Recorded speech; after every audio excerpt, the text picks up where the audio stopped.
लाज रखो गण देवता करत हवो गोहार, बाध विधन सब टार दे, बाध विधन सब टार दे, सादर जय जोहार।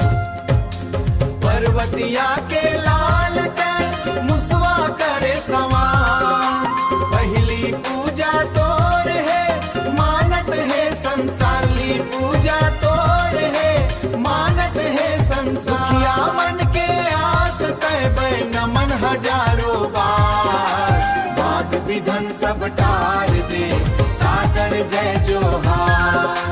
बाध विधन सब टार दे, सादर जय जोहार। रचे महाभारत कथा व्यास ह करे बखान, कहिनी अपारंपर है महिमा तोर महान, कहिनी अपारंपर है महिमा तोर महान। बुद्धि देवैया है गना रिद्धि सिद्धू नार, बाध विधन सब टार दे, सादर जय जोहार। गांव गली चारों मुड़ा 11 दिन मधुमास, जगमग होवे आरती चहु दिस करे उजास, जगमग होवे आरती चहु दिस करे उजास। दीनहीन के हंस सखा राखस तय पोटार, बाध विधन सब टार दे, बाध विधन सब टार दे, सादर जय जोहार।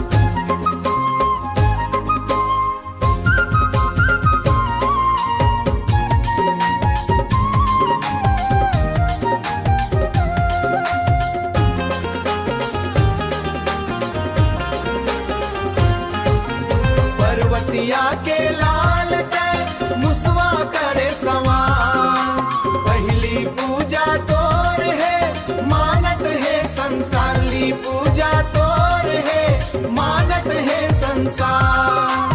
दुखिया मन के आस तय नमन हजारों बार, बाध विधन सब टार दे, सादर जय जोहार। बाध विधन सब टार दे, सादर जय जोहार, सादर जय जोहार।